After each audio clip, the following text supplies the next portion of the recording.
Welcome to Live, Let, Thrive, a podcast about the Airbnb life, the share economy, and everything in between. Here are your hosts, Micah and Steve. Hello, hello, hello. And welcome back to another exciting episode Of Live, Let Thrive. What's up, Micah? Man. I'm chilling, Stevie Stacks. How about yourself? Oh, doing good. Great to be back together on an episode, because we've both been doing our summer travels. I'll be in town, you'll be out of town, and vice versa. Yeah. It's just, but we still be recorded eps. That's cool, but it's always great to get the magic together, the team, you know what I'm saying? The ones who started it all back in the gap. Straight up, man. It's been good. Good to finally get back together. I know I did a couple solo eps. You did some solo eps. So, yeah. Now we're back. They got the band is back together. And this is episode 326 of your favorite short-term, mid-term, long-term rental podcast in the world. Live, Let, Thrive. Coming at you from Fort Worth and Arlington, Texas. We got some good stuff to talk about, Micah. I got a question for you right away. What is it? What is your passion? My passion? Yeah. My passion is helping people grow. I'm starting to learn that. Like helping people see the potential that's in themselves. And that's not just getting that money. That's not business. That's not just spiritual. That's everything. Yeah. My passion has nothing to do with money, but it brings me money. Oh, I like that. I like that. So you're being like a life coach kind of deal, or what is that? Yeah, being a lighthouse. Just being a lighthouse. Yeah, like this podcast, it fulfills me. It gives me that lighthouse, showing people that there's light, Right. Yeah. And the reason I asked that question, and we're going to get into all the short term and PadSplit and all that fun stuff today and Airbnb, but a buddy of mine at the day job, right? I was he when I'm about to leave, he's coming in and he's like an older dude, like 60, early 60s, but he's still out there playing hockey every day, you know what I'm saying? And he's like in really great shape. And he's out there building cars. He likes to do that. He goes bow hunting, and he loves to do like a bunch of different things. And he goes, man, you gotta find your passion in life if you wanna have a happy life, And he said so many guys at that job, especially, they don't ever look forward to retirement, or they just said, what am I gonna do if I'm not here? So it's just like they don't have anything else in their life going on except that job or except whatever, some people have a business. It's just, and that dominates their whole life. As soon as they wake up, they're on their phone looking at it. And as soon as they go to sleep, they're looking at it still. And it's like they don't put nothing else in their lives, no passions. It's funny you bring that up, man. Me and my supervisor were actually talking about that today at work. He sent me this LinkedIn article, and it said, every single successful person has a side hustle or a passion that they look forward to. It's not because of the money. It's not because of anything. He goes, it gives them mental freedom. I was like, oh, man, it was a really good post, but it relates exactly to what you just said, bro. It does. It gives you that freedom. It gives you something to look forward to. You got to find your passion, bro. You just get depressed if you don't. But the thing is, you got to take risks to find it. Man, there's a lot of people that just don't want to take any risks, want to play it safe. Mm-hmm. Oh, if I do this could happen. I could get hurt doing that. I would go play soccer with the guys. I could get hurt. There's so many fears, right? But if you aren't taking risks, if you aren't out there, doing something, maybe it's like a hobby you're passionate about, and even my buddy at work saying, he goes, none of my passions bring me a penny. He said he makes money at his job and they got a few little real estate houses, but he goes, he comes to work for the money. It's not his passion, but he has other things. And they said, none of them bring me a penny. And, but they bring him such enjoyment. He wants to wake up in the morning and go do that. And I've done that, and I'll go back to the time when I was making music and doing art. Sometimes I couldn't wait to wake up. I figured that line out that for the song I was writing. I couldn't wait to get to the computer, hit record, and start. It's just something I know I probably wasn't gonna make no money, but it's just like, oh man, just creating something, or finishing that painting I was working on, or whatever it was creatively, And then, with this podcast, like you mentioned, it's like another way, another creative outlet for us.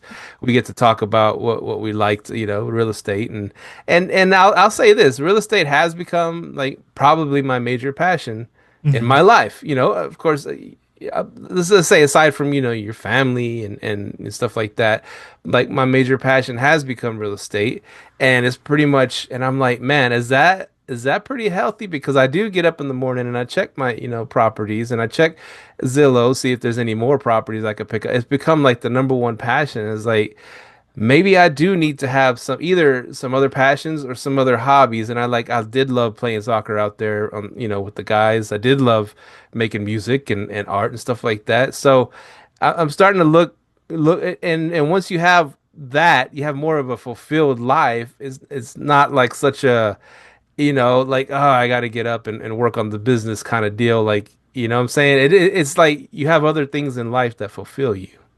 I'll say this: if it doesn't drain you and it brings you energy, then what's the point of trying to look for something else? I mean, there's cool to do and try other things, but if you know that's what brings you energy, man, go all in on it. If that's what Mhm. if it brings you energy, I remember Kobe Bryant once said, he said, when you're young, try a bunch of different things, but once you find your passion, lock in and go all the way in on it. And he was talking about when he found basketball because he used to act, he used to do acts and plays on stage, but he said once he found basketball, he said I went all in on it. That's like my only thing that I'm doing. So then, if that brings you energy, go all in. It was funny you bring up Kobe, Mhm. and that in particular, because they asked Phil Jackson. I guess they did a documentary. I don't know if it was the one about Kobe or the one about Jordan, but they did one, and they asked him what was the difference between Oh, I know what you're going. Yeah. Jordan and Kobe, and he said Kobe wanted to be one thing, the greatest basketball player on the planet, Mhm. and then Jordan wanted to be the greatest at every single thing he did. Yeah. Yeah. So golf was his Yeah. passion. He wanted to destroy everybody at Yeah. golf, betting big dollars on the course. Competition. Baseball, yeah, Yeah. anything. Yeah. He was competitive. His passion was competing. That's what it was. Yeah, I remember that interview. And Kobe was like, man, when I talked to Kobe, he's like, everything was basketball. There was nothing else. He was like, Jordan, he wanted to just destroy you. He goes, he'd flip over Monopoly boards if he were losing. I was like, but that's his passion was competing, man. It's so crazy, man. It's crazy for Yeah. sure. But yeah, man. So I just thought that was an interesting way to start the show. Yeah. Your passion, if you need some hobbies. I mean, it's always good to have something else, It is.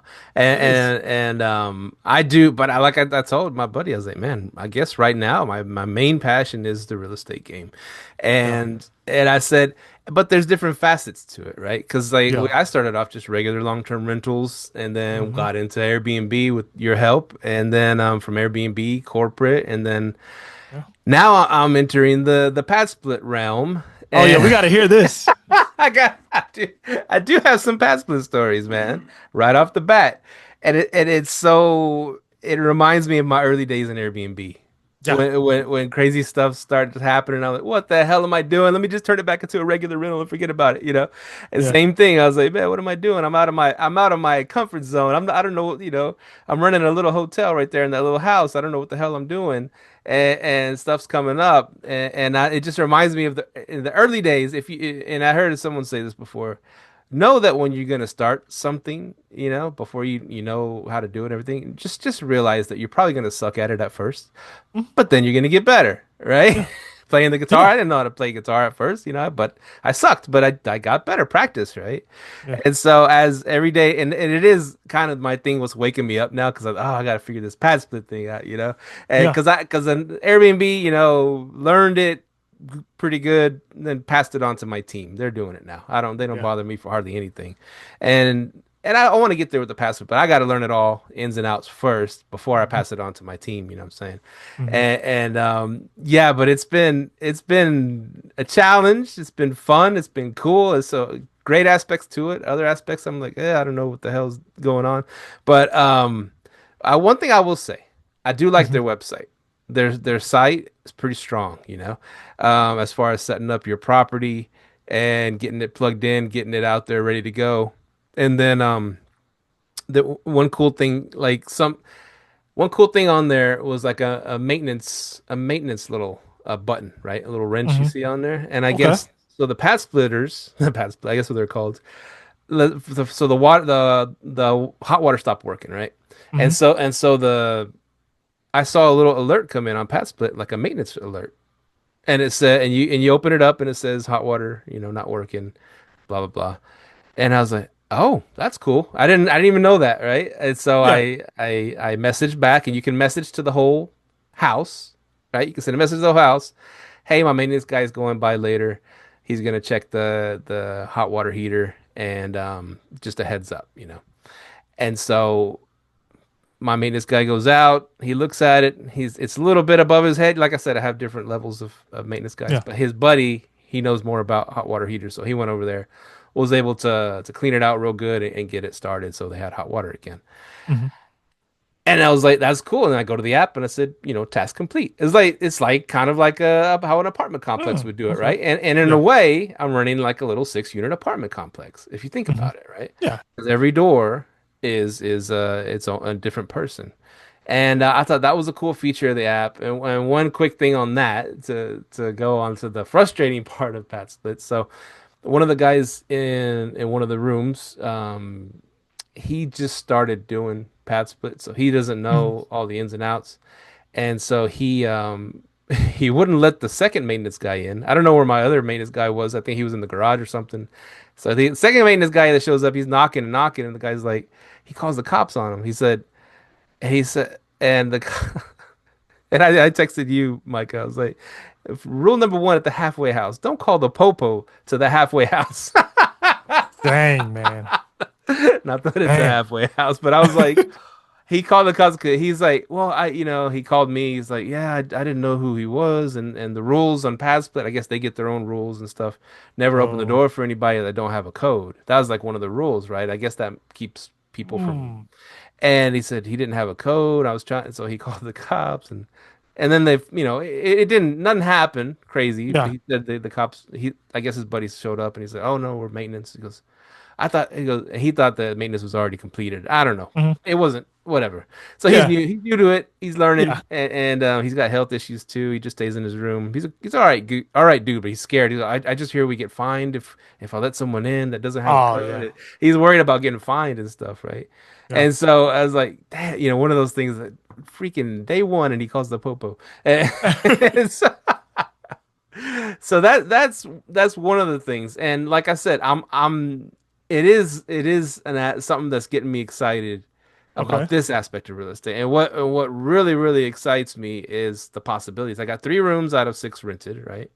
Okay. And So you're at the I first. denied one lady because you can see their reviews. You can see their reviews. Their other what's called their roommates review them.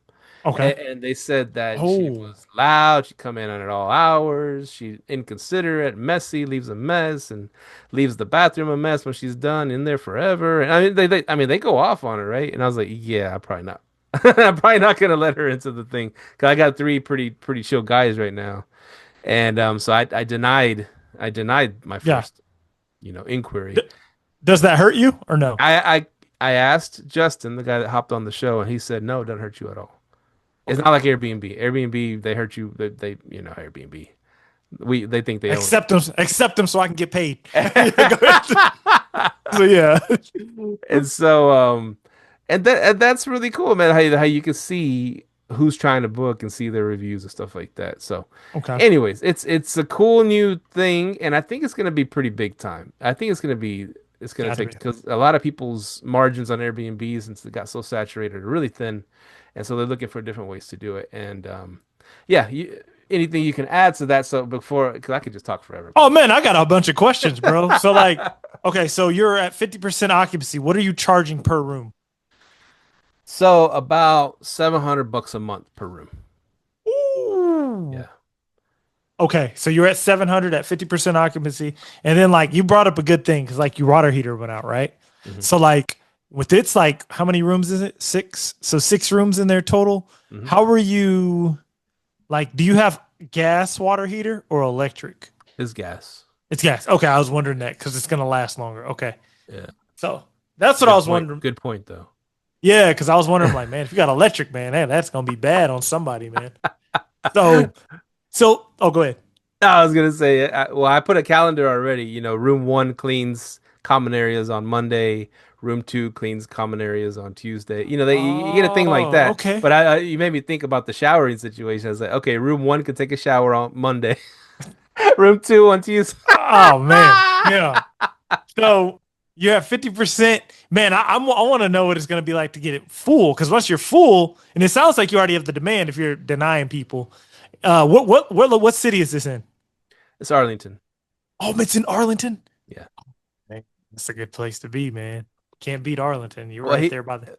Go ahead. Yeah, it's the great location and stuff. The thing is, it's like I said, it's the area is like a C plus area. You know what I'm saying? Mhm. And Justin mentioned that's the best areas for PadSplit. You don't want to put them in the rich neighborhood. They're gonna Yeah. be pissed off. And of course, you don't want to put them in the F neighborhoods. Yeah, A yeah, lot of yeah, people yeah. want, are you gonna vote? But so right, the sweet spot, right? C plus area. That's the Yeah. perfect spot. Okay. So you're in like a C plus area. Okay. So people ain't calling the cops over there, and it ain't Karens. Just over my there either. guy. Just my Just your guy. guy. Yeah, just your guy. So and it ain't Karens over there either. So okay. So yeah. How like as far as you you can send one-on-one messages to each person, and you can send it to the whole house. Mhm. Okay, Yeah. that's pretty cool. So yeah, so if that sounds legit, because then if you can just post like announcements, updates, or whatever, that's pretty cool, man. Yeah, I can't wait to hear more about it. Are you starting any more? I'm looking right now, man. It is kind of addicting. It reminds me of the early days of Airbnb, just kind of being excited about it and stuff, Yeah. And so I'm already looking in those areas where I wouldn't look before because I wanted, I was always looking for the next Airbnb slash corporate rental, Hmm. So I'd always go into the better neighborhoods. Yeah. But now I'm like, man, there's like that, like I told you before, there's money in the hood. There's Hmm. and so Always these is. houses that are nice houses and decent, like I said, not F neighborhoods, but like C plus areas that are for a good price that I know the square footage I'm looking for 1,500 square foot or more, and then a Uh-huh. layout where I can add a couple bedrooms. You know what I'm saying? And Ooh. so I'd like, of course, 3 2s and then maybe 4 2s, and then I can add a bedroom or two. Or if it Yeah. has one of those one car garages, those are pretty good to turn into a bedroom too.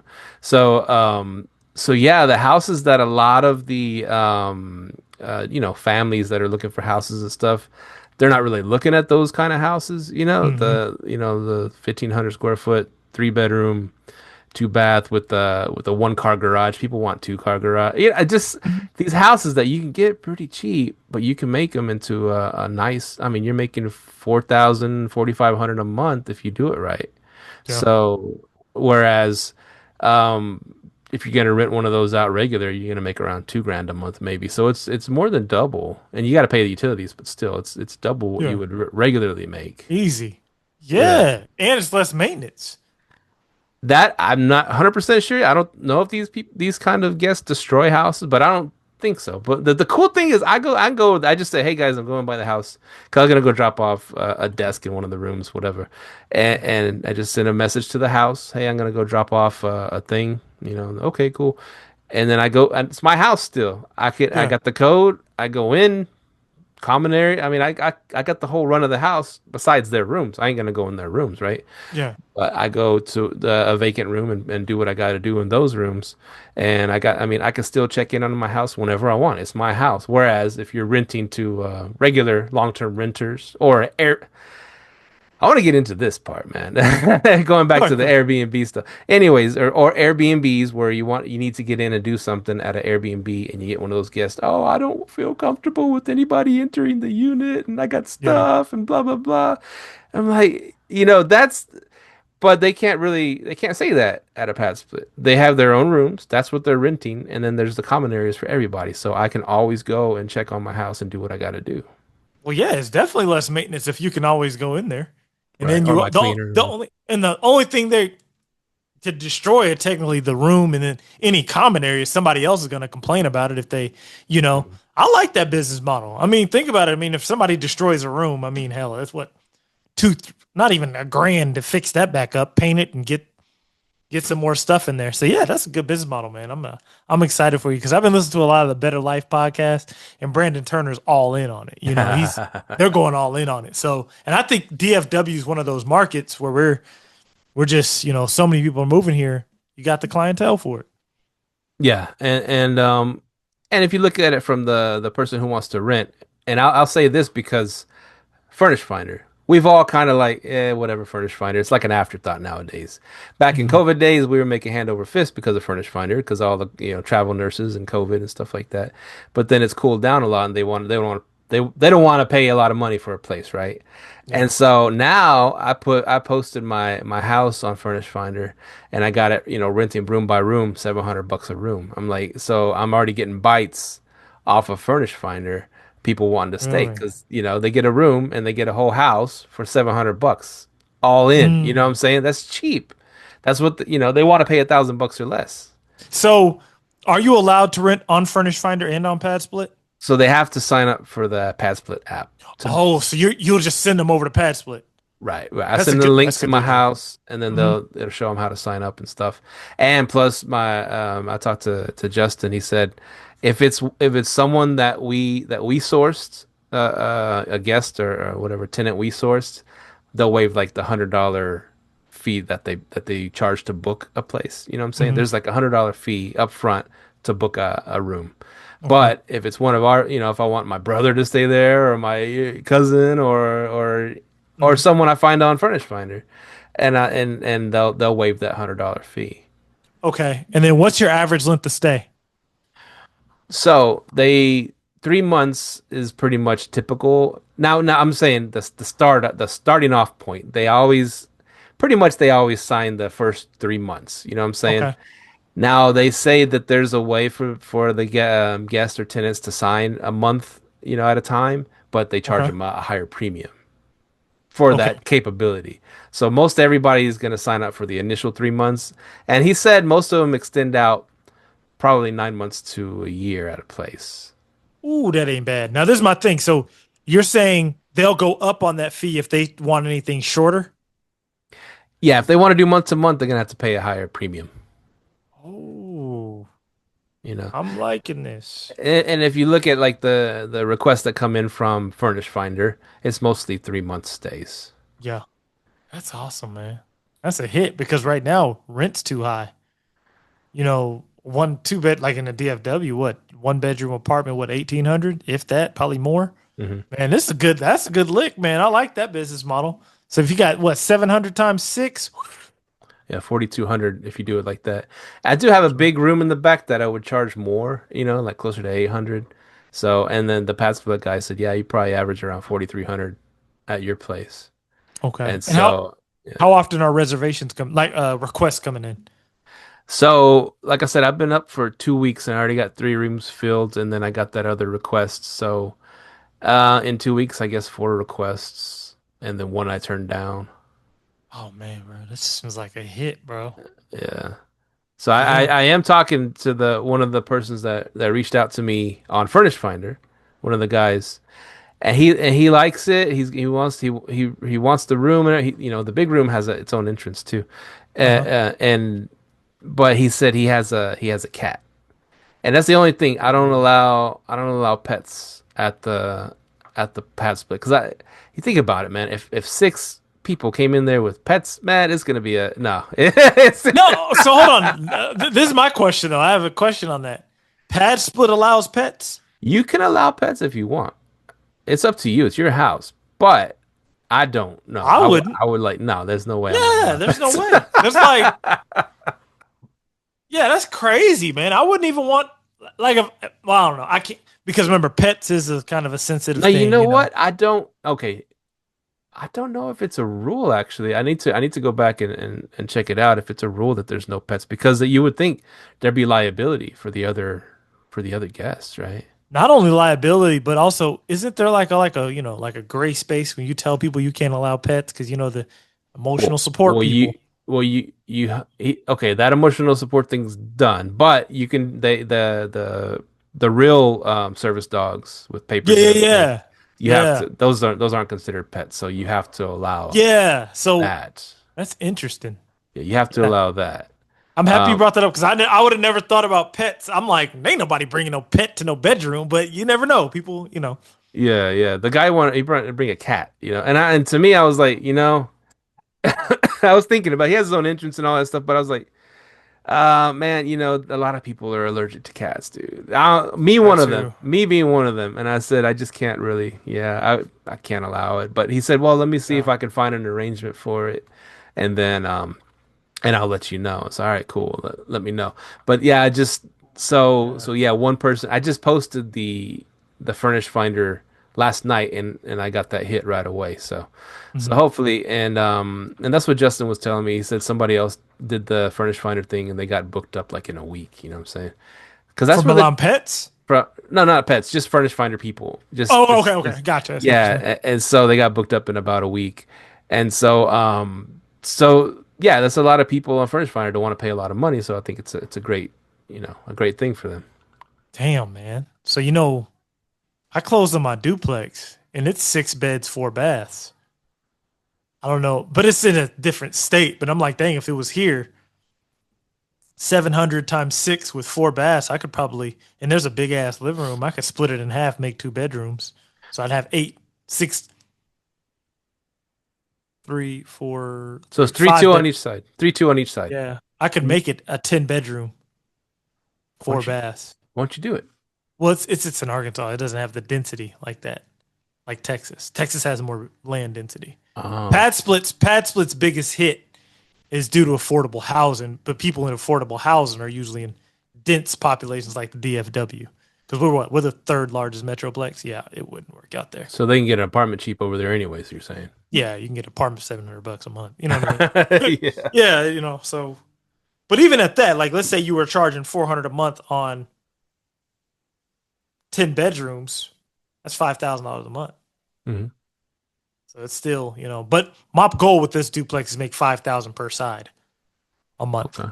So but I'm like, dang, if I was to come down here, because we are going to start looking at, we're going to do some flips here. But I mean, if I have to hold it, because the days on market's going up because it's a buyer's market. If I have to hold something, that would be a good way to, well, I don't know, pad split. Yeah, I would possibly pad split and maybe sell it as a pad split. I would try it at one, just so you know what's going on because I think it's the next big thing. It's the next Airbnb. It is. I mean, it has no choice. Look at the density of America right now, bro. Like we did. Was it Brandon Turner's spot? Like they said, we did a horrible job of building America's infrastructure as far as like houses. Like look how much house each family has to have. Other countries they don't do that. Mm-mm. No. Yeah, yeah. So like you have to have affordable housing. You're either going to build a bunch of apartment complexes or you're going to have to subsidize housing. Like do tiny homes on a lot or do pad splits. And pad split seems to be the first one in line. So I Mhm. definitely think it's the next wave. Has to be. Yeah, I mean, if I was, young and in school with a job, I would have probably done one. I would have probably rented a Man, PadSplit. easily. Like I would live in one of the rooms. Imagine if you could live in one bedroom, let them pay the mortgage, you go to college, whatever. You could put yourself through college at that rate. You know what I mean? Hmm. Yeah, bro. I think that I like that idea, man. Let me know. Yeah, keep us in the loop on that one because I want to know what's it like once you get 100% occupied. Because it seems like you have three. You said you have three chill dudes in there. They probably all get along, and it's kind of Yeah. easy. Okay. And the third dude, he's a cool guy because like he was and here's the cool thing. Because like whenever someone requests a book, PadSplit gives you their phone number right away and their email address. It's not like Airbnb, right? So they give you so you can reach out and talk to them. You can Yeah. do a Zoom call with them. You can do a telephone call, whatever. I Zoom called the first guy, but after that, I was like, yeah, it's kind of weird. I'll do phone calls and just talk to these people. Hmm. And he was a cool dude. And I just asked him about himself, and he told me he's a young dude, 24 years old, got a job doing some computer stuff at home for some company, and he was staying with his mom, but he wanted to hop out and get his own place, and so he's starting to try this pad split thing out, and just a real cool guy. And I said, all right, cool, man. If you really want to, you jump in, I think we'll have you. I think it'd be good to have you. And so he booked and he moved in. And it was day two. He texted me or he sent a message to the app. He said, "Hey Steve, just wondering if you any chores you want me to do at the house." Hmm. And I was like, on the fridge, I got like every room, there's a day that they clean the common areas, like I Yeah. said, room one on Mondays, room two, Tuesday, whatever, on and on. And then, that's also the laundry day too. So they won't get people all trying to use the laundry at the same time. You know what I'm saying? So Oh, Monday okay. is the laundry day for room one, Tuesday for room, and Sunday's kind of like open, whoever wants to do it. But, and so I said, but I mean, if you want to like, clean up or just sweep and mop, whatever you want to do any day of the week, you're Yeah. welcome to. But everybody's got their designated days. But if you feel like doing something, I mean, I'm not gonna stop you. Yeah. And he's like, yeah, man, cool. I'll do something. All right, dude. And so like, and that's what Justin was mentioning to me. I was like, well, what do I do? Do I send my cleaner every week to clean the place? What do I do? He's like, well, try to get them to everybody pitch in and clean so they can have that pride of having a place. You know what I'm saying? Yeah. Everybody is pulling their weight in a way. No, I have a good question because you said the woman. I know the woman was going to be a pet headache or a pain in the ass or whatever she was. Would you have wanted her there with all the guys? And are you kind of like doing it women on men only, or are you kind of mixing and matching? Now, I'll say this starting off, it's Okay. illegal to discriminate Correct. for, Correct. yeah, for sex, age, creed, whatever. It's illegal to discriminate. But I mean, that does cross my mind. Not that I could discriminate anyways, but what Justin said, he goes, houses kind of naturally, if like two or three dudes book, they naturally become a guy's house, or if a few girls book it out, it naturally Yeah. becomes a girl house because they can see who else is staying That's there. what I was going to ask. That was my next question. Yeah. So, like you know what I'm going to do this week? I'm going to create a PadSplit account, like as if I'm someone who wants to book and kind of play around in there Hmm. and see. Cause yeah, that's interesting. Cause I would be like, cause I wonder why that woman, she's seen three dudes in there. She was like, hey, maybe just cause she was a pest and like none of the female houses were like, hell no, we don't want this girl here. No, for real. Like, And yeah, that's interesting though. Yeah, that makes sense. it's a possibility. It's a possibility. But I mean, then again, she chose the room with its own private entrance too. So maybe, you know, Oh, it, okay. but still, I just saw all the bad reviews. I was like, yeah, I don't want to mess with this. But anyways, So okay, and then my next question is, how about the common areas? Like, are they are? Because I remember when we first started talking about it, when Justin was talking about it, he said you don't want them in the common areas. Do you have like couches in there, or is it just kind of like empty space?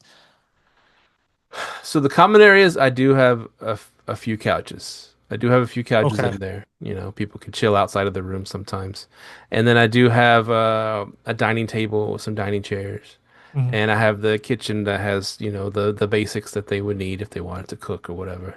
Mhm. And that brings me to something else about cooking. And then yeah, and I don't have any TVs. I didn't put one TV in the whole house, right? And they Not even the said bedrooms. not even the bedrooms. They said, and then even Justin was like, he said, yeah, you don't need to put TVs. People are on their devices or they have an iPad or whatever. If they want to bring a TV, they can bring a TV. Oh, But okay. but yeah, he goes, it's not. This is not Airbnb. It's different. You know what I'm Yeah. saying? And so yeah, I didn't do any TVs. So it was, I just put up the beds. They got their closets, of course, and the rooms that don't have closets, I put like an armoire, Mhm. or I put like the things the metal thing that holds hangers and stuff like that. You can set Yeah. those in the corner so they can hang some clothes and put their shoes in a spot. Um, Real basic, man. Just but I did put queen beds, and then the big room has a king bed, so I did put some decent beds in there. Okay. Um, and I didn't add. I have some side tables, but I didn't add a desk. I think I'm gonna start putting some desks in there because you can get them for pretty cheap. Yeah. So I'm gonna start putting some desks in the room. Just try to enhance the experience a little. I have a question though. Was he able to give you like, let's say you did put TVs and desks in there. Could you charge him 900 instead of 700? I don't. That's a good question, man. I'm learning all this stuff now. Desks, I don't know if that'll warrant $900. No, Because no, he no. yeah. Oh, go ahead. Well, he told me about Justin was because I was asking him a bunch of questions, and he said for about 700 a month, probably the sweet spot for your house and your location and your rooms or whatever. That's what he suggested. Because I was charging 700 renting per room here, but I was giving them desks, mini fridges, a desk, mini fridge, TV, and now you could even put like a monitor, keyboard, and mouse in there with the docking station. They could work from home like that. Hmm. I'm pretty sure a tech, like if you would get a house full of tech people, like who work in IT, they pay 1,000 a month for that. Yeah, and there are houses. I've seen some really nice ones that have those mini fridges and Are desks they? and How much are they charging per and room? a little bit more. They're not charging a Ooh. thousand bucks a month, I don't think, but they're charging a little bit more than what I'm charging. And so yeah, You I've should seen deck one of the rooms all out just to see and what see you get. how it goes. Yeah, see how it gets. Like, even if you, I would deck out a main bedroom, like the entrance, a main suite, and then a smaller one. Like, just put everything in it, and then see how much you can charge for it. Like, let's say you charge 1,100 for one of those. Hmm. Man, imagine if you started getting 1,000 per room. I'm just wondering because I would like with so many people coming here that's in tech, man, you could easily put like a because I used to charge more on Airbnb just by simply having a desk, monitor, keyboard, mouse, and a Logitech camera they can use. Right, right. Yeah. So I was wondering. I might have to look on I don't PadSplit know. for that. Yeah, do some A B Yeah. testing. Some A/B testing on that. Hmm. Interesting stuff, man. Yeah, I mean, there's so many possibilities. That's what's cool about it. I just kind of looked about houses in my area, right, Yeah. to see how they were doing it, and I kind of matched it to what was going on in my area.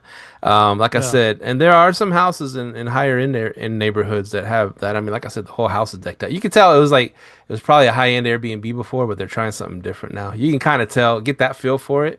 Oh man. So I went to Noble's he had a government contract thing and that's what they were doing. It was a higher end Airbnb, but they rented it per room.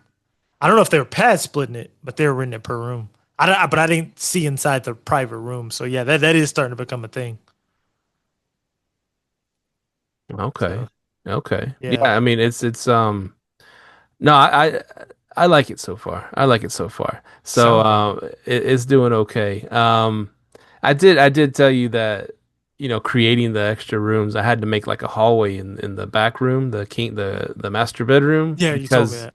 because you have to give access to that bathroom to the rest of the house. So so the Oh, so it's ratio would not. be right. Oh, okay, that makes sense. Three Okay, bedrooms to one bathroom. okay. So there's some things you got to do. So I turn, I can't. I mean, to me, I'm like, man, I can't believe I did this shit because I turned. I was like, all right, man, I'm gonna do it. I'm gonna turn my house into a pad split, and I added two bedrooms and put walls up and all that stuff. And I told you from way back in the day about touring one of those pad splits that someone was doing. Remember? Yeah, And it was like a Frankenstein house, and I was like, "Ah, man, what the hell's going on in this place?" And so from those days, I was like, "Man, what is pad split, man? It's just like this halfway house kind of thing." But it's come a long way since then, man. And like I yeah, said, you're getting a lot of ex Airbnbers out there that ain't making, they're not yeah, hitting their numbers, so they're yeah. like, "Shit, I'm just gonna turn it into a pad split." Man, there's this new thing called mini stays. They're doing like the short midterm rentals.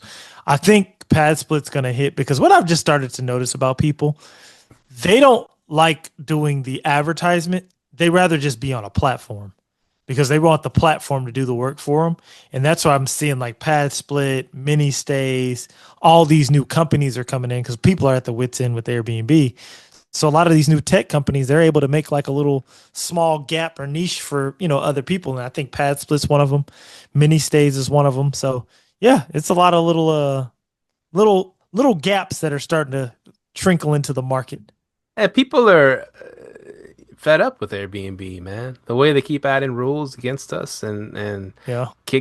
suspending our listings because of a Karen and kicking us off the platform and charging, giving full refunds to guests. I mean, people are really pissed off at Airbnb. I can see it, man. And I'm gonna be honest, I ain't had an Airbnb reservation, and we just had one for a client of mine for 3 months. It's like a $10,000 reservation she got, but we don't be getting Airbnb reservations. They're either through VRBO or direct. Yeah, so I see why. I see it. And then, but this new mini stays thing, I'm gonna probably check them out. They're real big on corporate and midterm, but you know me, I don't like the because it still gives you like that middleman feeling. I haven't used it yet, but we'll see. Oh, speaking of middleman feeling, because I wanted to talk to you about the text you sent me about a particular company.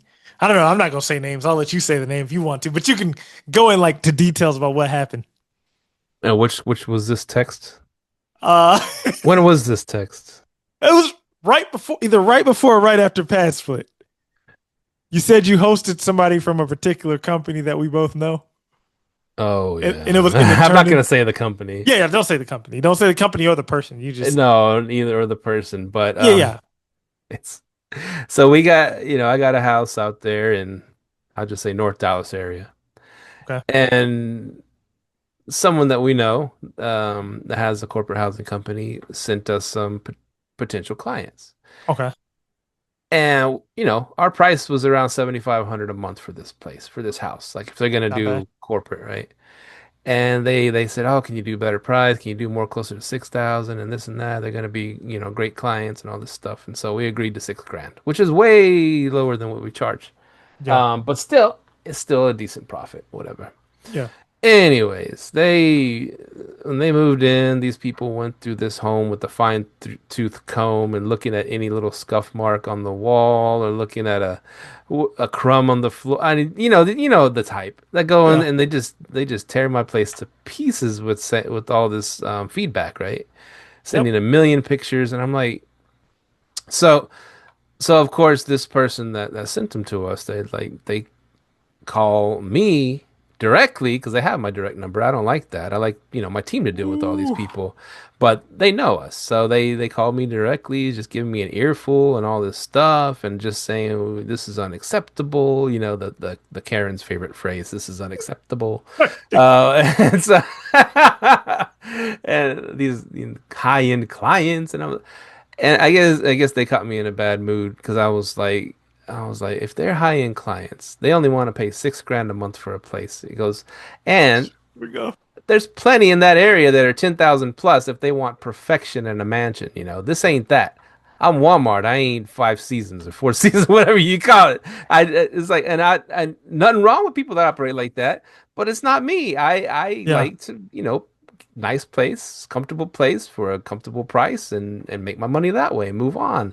I ain't Yeah. sitting there and going on my hands and knees with a toothbrush every time someone leaves. That ain't, some people Right do up. that. Okay, good for them. They want to pay $1,000 Yeah. for a turnover. That's fine.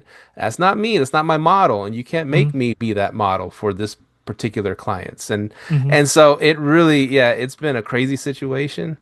And that's what sucks about what happens when a Karen pops up and then someone else is having to deal with it. They want to drag us into it too. You know what I'm hmm saying? And it ain't my fight. And I wanted to say this phrase so bad because um, I heard it somewhere before. But when someone was like panicking, telling someone their manager this and that, and they told him, "Your emergency is not my problem."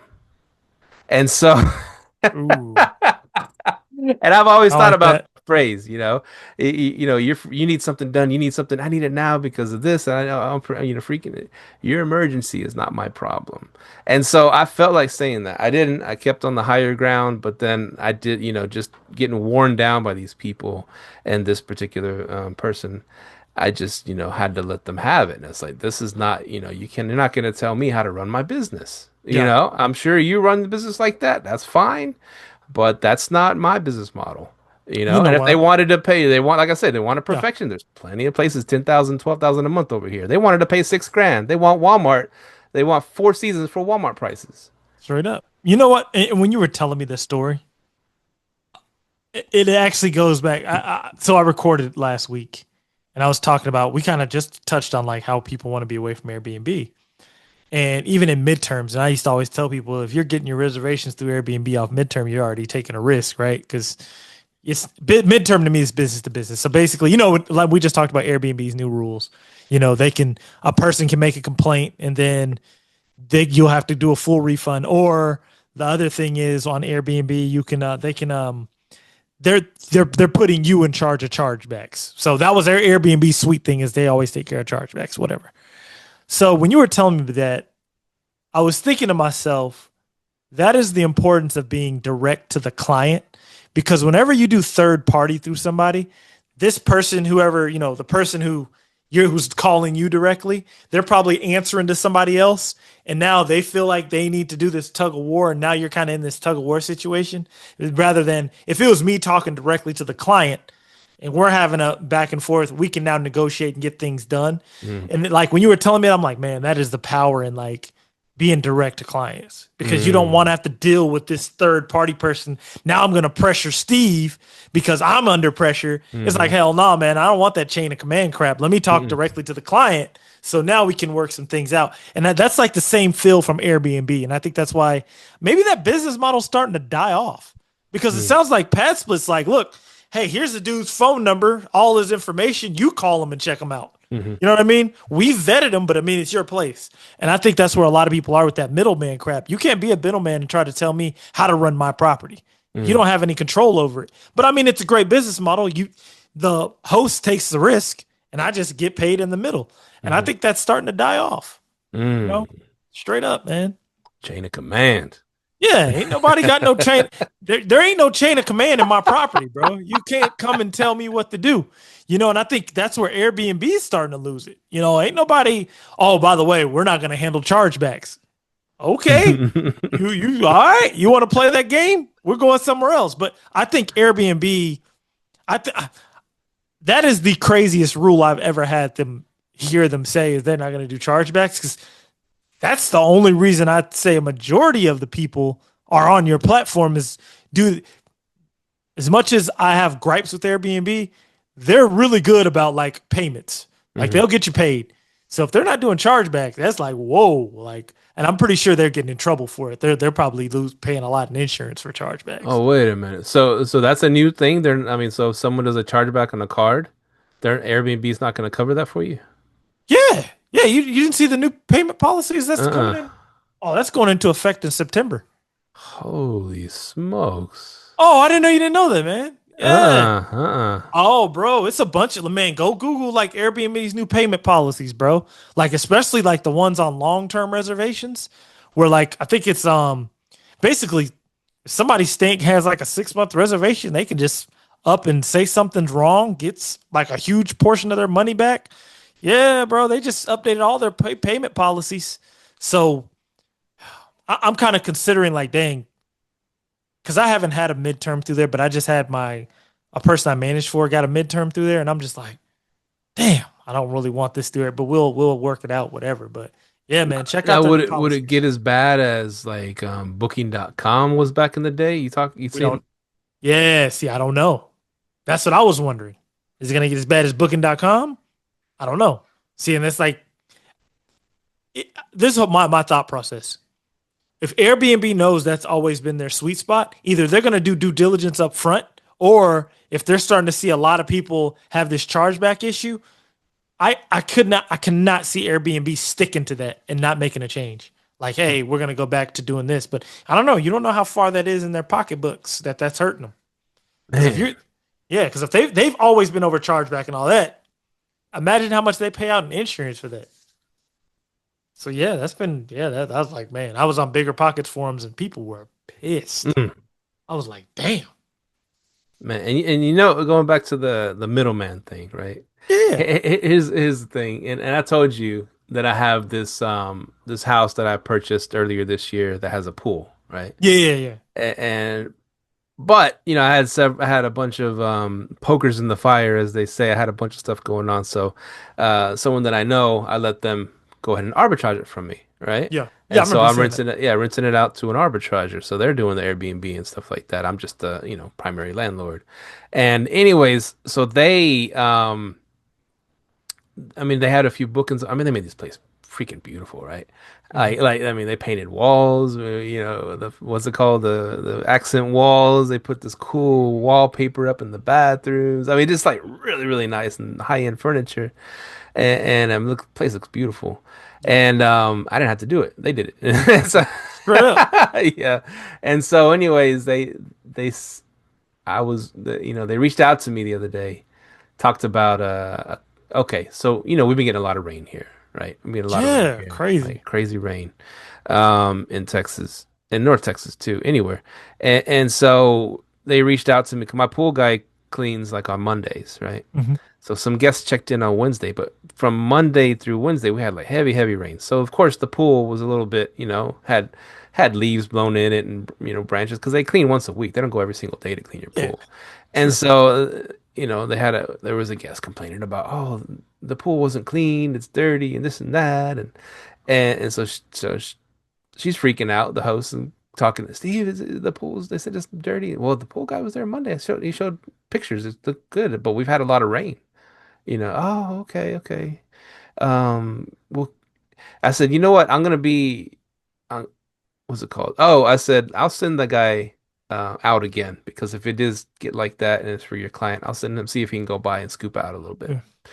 And and so he did. He sent pictures. It was clean, and but they were just like it was. It was. It's always funny because once I say this, you'd be like, "Oh, I know that type."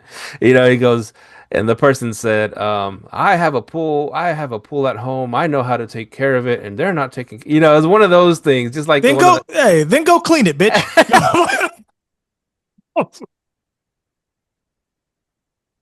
the. But it's just like it reminds you, oh, I host Airbnbs and Yeah, y'all, it's always the worst ones, right? The ones that have their own Airbnb and they know everything about Airbnb. And then they rent your Airbnb and I know I have my own Airbnb and blah blah. Oh my God. you remember back in the day when you see it says also a host, you immediately reject their ass. They Oh should do man. that with the pools. Also a pool owner. Uh, anyways, I said, you know what? Because like she had said some things, yeah, they've been complaining about it, and I said, I'm gonna be out at my pad split, this weekend. I'm gonna Mhm. cruise by and see what's going on with the pool. I got there, it's freaking immaculate. It looked beautiful. I was like, what was it? He had checked out. The guy had checked out, and I showed her. I walked around videos. And this pool looks, I don't know, looks great. I don't know what he's talking about. He said the guy didn't scrub the walls right and all this stuff. Now the pool, like the paint is kind of like an aqua blue. So I was like, maybe he Mhm. thinks that's algae or something. I don't know what's going on with this guy. Yeah. And I did drop like a de-algae thing because that guy mentioned algae, but I dropped one of them in the skimmer, and but the pool was great, and I was like, and I told her, it's like I know you're kind of new to Airbnb, but you're gonna get some Karens, and Yeah. and yeah, if you want to cater to them like that, that's fine, but you kind of bring me into it too in a way because I'm the landlord, and yes, Mhm. I'm responsible for the pool maintenance. I told you that when y'all rented, and I take care of the pool, but I can't be at the whim. I mean, I said, has anybody else complained about the pool? No, nobody else has complained, just this guy. I said, well, and don't freak out. You're gonna get some people that are like that, and what sucks, and it reminds me of like I got the Karens over at that house in North Dallas that Mhm. that I got dragged into because of some Karens. And then, Yeah. they got a male Karen talking about the pool, and I got dragged into it, and I'm like, wait a minute, This- Yep. dealing with it myself. I got like, doing this hospitality for years now. You got a thicker skin, and you like, Hmm. we don't bow down to these people, right? Yep. We don't bow down, and just because you want to bow down to them doesn't mean I got to bow down to After. them. Yeah. So. Yeah. So yeah, that was a unique See, situation. and that situation right there, that's what I'm afraid of with this new Airbnb crap. So we're gonna be keeping your eye on stuff like that. Keep your eye on stuff like that. Now I have a question. Uh-huh. Why did you choose to do the pool maintenance? You just wanted to make sure the pool was good and just didn't kind of trust the Airbnb person to do it? Um, so that was a part of it. And hold on one second. Go ahead and talk amongst Yeah. yourself, Mike, So I was real just quick. yeah, go ahead, go ahead. So yeah. So I was just wondering like why you decided to take over that pool thing. It seems like probably they didn't, especially her being new to Airbnb and probably not knowing like pool maintenance and how everything runs on it. I was wondering maybe you didn't want to hand that over, but I understand it because I don't know if I trust like a person to be over the pool maintenance. But yeah, but those guests do come. The guests that want to complain about every little thing. I'm knock on wood. I have not had one in a while due to everything being midterm. Hopefully, I don't get them. So yeah, that's I'll answer just your question now. yeah. Go ahead. Yeah, go ahead. And this is I'll tell you why I paused right now Yep. because one of the pad splitters texted me that the toilet's clogged, and I told you I'm handling the pad split until I can learn how all the ins and outs, and Yeah. I can just hand it off to my group. Yeah. Just close it and go back to down. Okay. So I had to answer this thing because I'm kind of the pad split person until I pass it on to my group, and then they know how to call the maintenance out there and respond to the guests and all that stuff. Yeah. And you can do co-host on PadSplit too and all that stuff. But anyways, so the pool thing. My first house I own a house with a pool, but Yeah. this is my first rental house Yeah. With the that I pool. have with a pool. So I was like, I know it is a little bit involved to take care of a pool, especially you never had one before.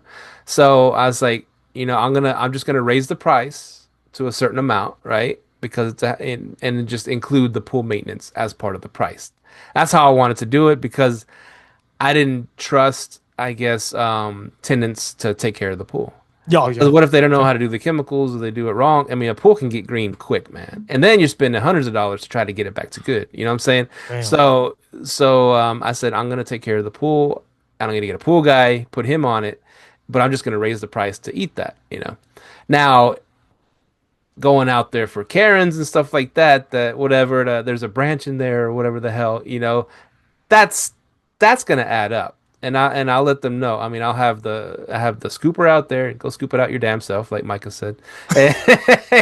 And a scrubber, if you is, give it a good scrub. I have the scooper and the scrubber, and so they can do little things themselves at the pool, Yeah. right? And someone did have like an older like robot out there, and someone took the pool robot that crawls, the Yeah. wall. At the bottom. I had one Yeah. of them, and it was taken apart in pieces. I don't know what the hell happened to it. I mean, it was an old one, and not an expensive one. So I was like, I'm not too crazy. But I do got to replace that. But just the pool maintenance, I wanted to keep it me doing it and making sure the pool was in good shape at all times. Hmm. You Yeah. know, That just makes sense. because it. I Yeah. mean, I mean, me, I didn't know what the hell I was doing with the pool my first year I owned one, and yeah, that shit kept turning green over and over again. I Oh, just yeah. Yeah. You had to learn it's it. is a learning curve. So someone that's a tenant, especially if the tenant lives in Canada, how good are they going to Oh, take care of it? You know what I'm saying? And the cleaner okay. is like, yeah, it's clean enough. The cleaner ain't going to care either. But so yeah, I handle the pool maintenance. I just add it kind of to the price of the rent. Okay. Okay. That's yeah. And then you upcharge on the rent. You can't lose there. Can't lose there. So like right now, you said you're getting on Zillow, and I've been talking about it the last couple weeks. We are officially in a buyer's market. Deals are to be made. Are you seeing any good deals out there? I am. I'm glad Okay. you said that because like Yeah. I'm seeing some pretty good deals, man. And I did, there was one house I looked at. I looked at it again today Okay. because it had. I'll give you a. Okay, he's going right now. I'll give you a thing. It's what's it called? Um, it's in Arlington, of course. I'm liking Arlington now.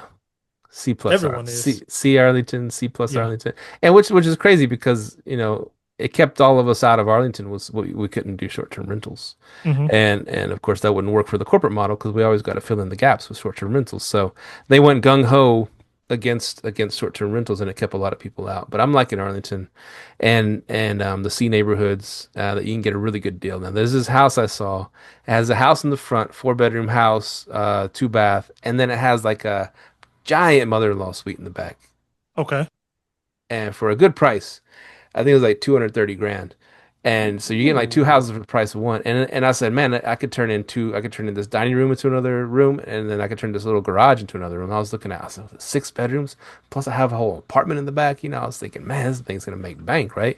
My mortgage is gonna be $1,800. So anyways, I already put in an offer, this and that, and I went really lower than the 230, and then and they said no, it needs to be a little higher, and then we went.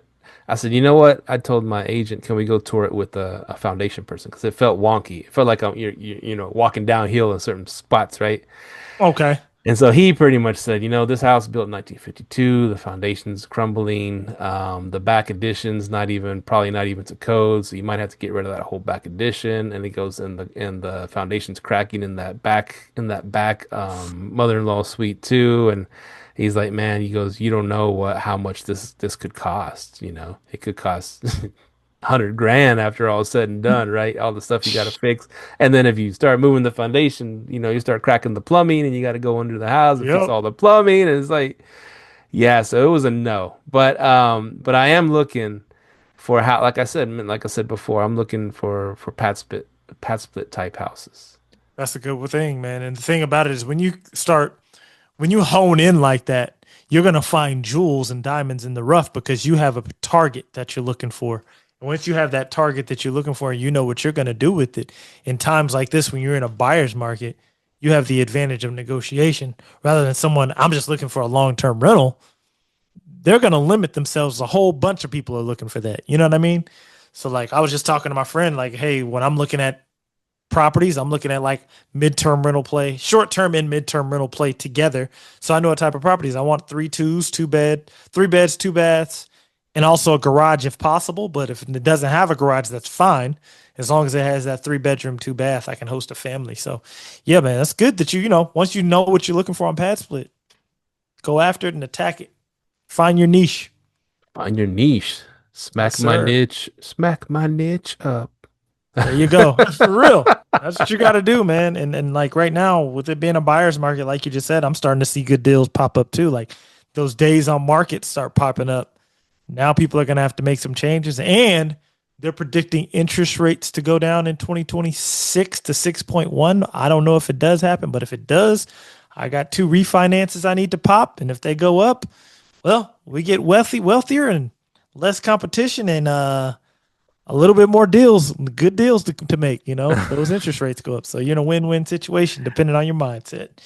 And I think I mentioned on this show, I put together the pad split with all Facebook Marketplace stuff, man. I did, and I was thinking, okay, everybody's talking about the tariffs, prices going up, inflation. You can still get stuff cheap as hell on Facebook Marketplace.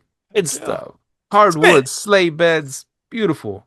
bro, and speaking of like inflation and shit, so I just set up those 3 beds, 2 baths, right? I just got back to Texas yet last night, 1 o'clock in the morning driving. Dude, man, we got so many Prime Day deals. Like I was saying, that's why luck is when preparation meets opportunity. Because we got like after we closed on the duplex on the first, right? 3 days later, I didn't know Prime Day was coming up. So Mahogany starts ordering all the furniture. She's like, "Oh man, it's Prime Day." Man, we loaded up those carts, bro. I was like, "Oh man, we bought a table for $300. We went to the furniture store because we needed to get dressers. We found the same table in the store, and it was a $900 table. Oh I was wow, like, wow. So yeah, we were getting some good deals. that is good, man. Yeah. And So that's for the house in Arkansas. yeah, the duplex, the 3-2 duplex. So we're getting that set up right now. I'm excited about that. That's gonna be a good hit for us. I'm excited about that one. Yeah, so you'd be putting all that furniture together and stuff. No, we had a team down there that's Oh, doing it. okay. The only reason we went down is because we had a whole bunch of furniture in our garage. I'm like, let's clear this garage out. And we ended up getting a bunch of refunds because some of the stuff we already had. So we were like getting refunds from Amazon and everything. Oh, another Amazon tip, and I didn't know this. If any of your stuff is like dinged up, like any type of scratch on it, and you got it through Amazon Prime, bro, they either gonna fully replace it or send you a small refund. Like we were, the guy was putting together the bed, and they're on the little Zenith beds. There's the little buttons on them. One of the buttons was missing. We took a picture of it, told Amazon. They're like, oh man, since it's a bed, we'll just send you $80 off. I'm like, damn. So, and the bed was already on Prime Day. We probably got it for like a king bed for like 130. So yeah, I was like, $60 bed. I ain't mad at it. 60, however that's 60, 70, however much that is. So yeah, man. Yeah, Yeah, been mattresses are excited. high as hell, man. That's the Yeah, we got thing. those on Prime. Yeah, we got those on Prime. Mattresses are high as hell. Yeah. What do you spend on Prime for? Like a couple $100? I don't know how much she spent on the mattresses, but they were 40% off. I just remember her saying they were You 40% still off. get the medium hard, what's it called? Foam I, I, beds, the I did medium the Zenus memory foam. That's what we do. Zenus. Okay, but Yeah. like the medium, right? You don't get, because they got What do you mean? hard, medium, and soft. So I guess we always Oh, get I the forgot medium. which one. I think we did the medium. I think. I'm not sure. But Yeah, yeah, I those know are we good do the beds. really. Yeah. I do the Zenus. We did the Zenus, the kings and the queens and Zenus. We love those beds. They don't They break sell, on us. you know, they sell those at Walmart now, right? You know that? Do they? Yeah, they sell them at Walmart. So Damn. you could like and I did a video. I put together that whole one bedroom apartment and with all Walmart stuff. Yeah, hey, you can do it, man. I seen a 85-inch TV for 670 at Walmart. Yeah, they're so I was cheap like, now. damn, bro. It was TCO. It was a Hisense Roku TV too. I was like, damn, Yeah, 670 for an 85. If you put an yeah. 85 in an Airbnb, man, that's with a king size bed. That's hitting all day. But yeah, Now, every now and then you get a guest that can't understand a Roku. Rokus are so easy, man. I'm like, how could you not understand a oh Roku man, I remote? have not. Yeah, I haven't dealt with one of those in a while, man. Yeah, if you don't understand a Roku at this point, I mean, I ain't gonna lie. Since I've been doing like short terms, midterms, I got Rokus in my house. Like the only one that's not a Roku is the one that's in my office right here. But the Hmm. rest of them, Rokus, bro. I got a 75-inch Roku. I got off the neighbor. He was like, "Yeah, man, I just have a bunch of them," and he gave it to us for like $300. Like hell yeah, shit. Said I'm mad at that shit in my living room so quick. Yeah. So would you keep a storage unit going to just to get deals? Man, dude, it's crazy you said that. Mahogany brought that up. She was like, man, we just need to keep a storage unit. And I was like, I was thinking about it. I'm like, yeah, we could. I'm considering it. I'm considering it. Because if you kept a storage unit is what, depending on the size, maximum 200 a month, depending on the size. But I'm considering it, man. How about you? Man, I had one and well, I did get one because I moved out of a house. Yeah. And so I needed a place for all this stuff and I didn't have another arbitrage coming or something like that. So I did get one for that reason. And then someone else gave me some furniture, so I had that place jam packed. But I never went over there until I purchased my this other house, the second house I bought this year on owner finance.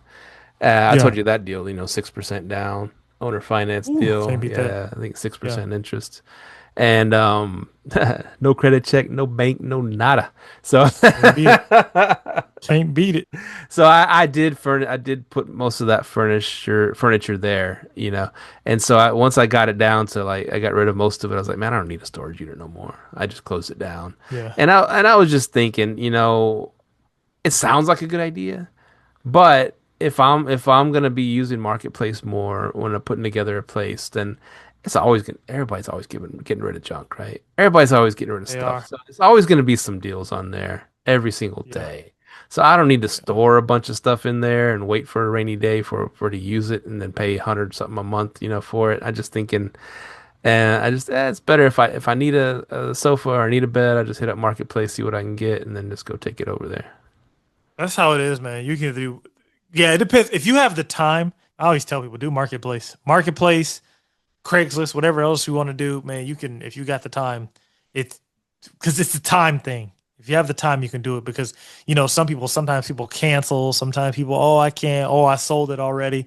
So if you have the time to go through all that, man, you can furnish something cheap, easy. I gave you the tip. I gave you all the tip of the furnished. I'm sorry, marketplace. Mhm. Go to the rich neighborhoods. That's where you got to Oh get yeah. bed from, man. Because like I said, they'll once you go in there, and then they'll say, they're like, oh, hey, I'm getting rid of some other stuff too. You're Mhm. interested? I was like, what are you getting rid of? Oh, some side tables, a table over here, and I mean, they'll practically give it away for free. You show up for a bed and you're getting all kinds of stuff in your truck, man. I did that. Remember when we first started this podcast? What was it? Right after we started, we had been doing the podcast a little while. I was working in Frisco. I used to drive to Frisco all Ooh, the time. nice. So, but remember we were setting up units. So when we would set up a unit, I would just before I leave work, I'd just be sitting on Marketplace and man, I was getting 60, 70-inch TVs, put them on the back of my truck. $200. We rolling. Boom. We go get it, roll out. Because like this one dude, I remember I stopped at this house, had this big ass house up in Frisco, big ass house. And he's like, yeah, man, I got this TV. He's like, I don't want it anymore. We just upgraded to a projector. I was like, oh, okay. And gave me this big 65-inch TV, $200. Hopped it, put it in the truck, took off. Yeah, bro. Yeah, you hit those rich neighborhoods. That's a play. And then like there's sometimes upgrading furniture. They Hmm. got brand new looking furniture. Yeah, those are hits all day, bro.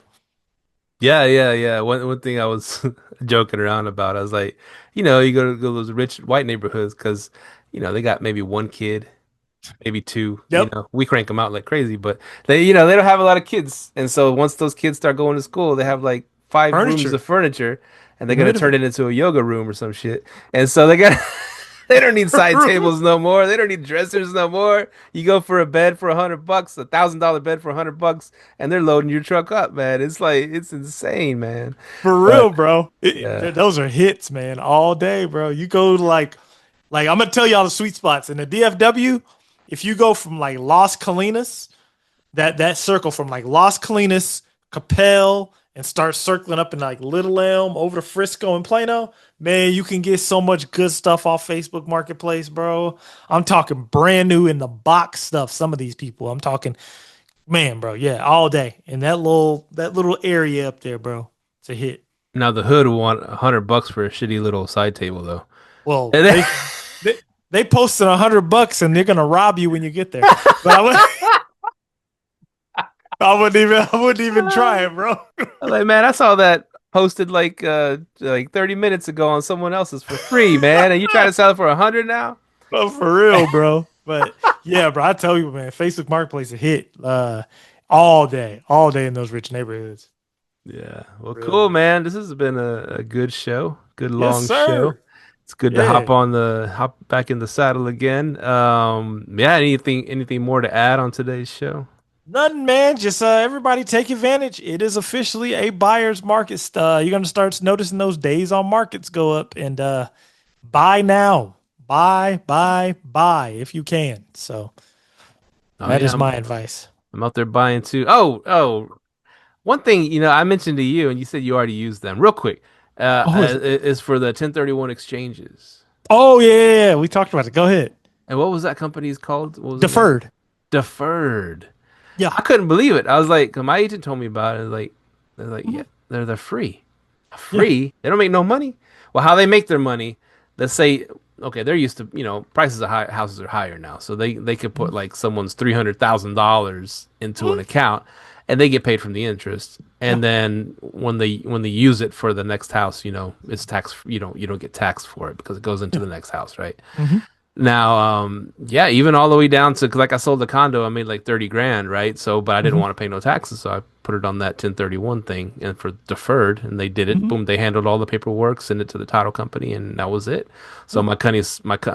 my money's sitting in an account waiting for me to go identify a house to buy. Yeah. I just did. That's why I got the duplex, and that was my second 1031 exchange. Yeah, I've used them 2 times. Yeah, they've been They're perfect great. every time. They're Yeah, I great. love them.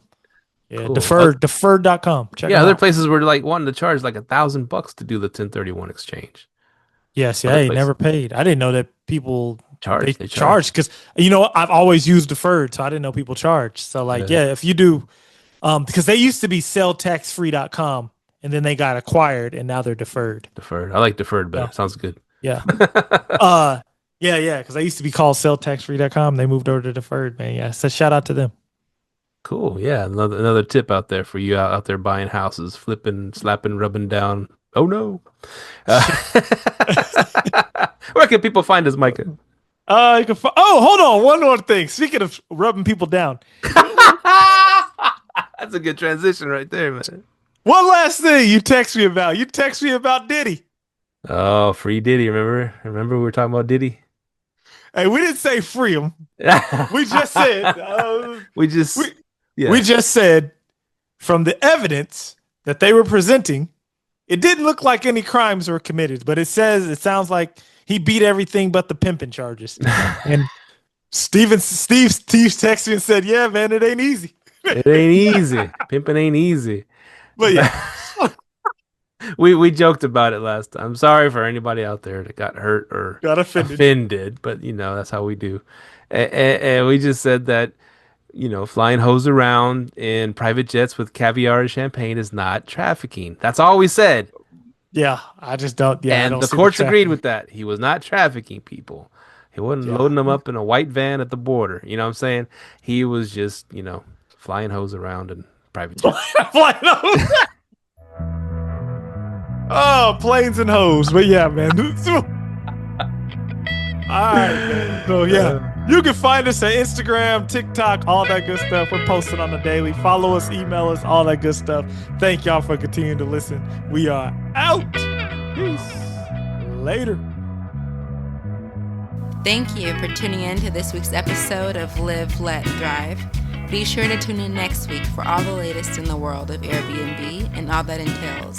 Bye-bye.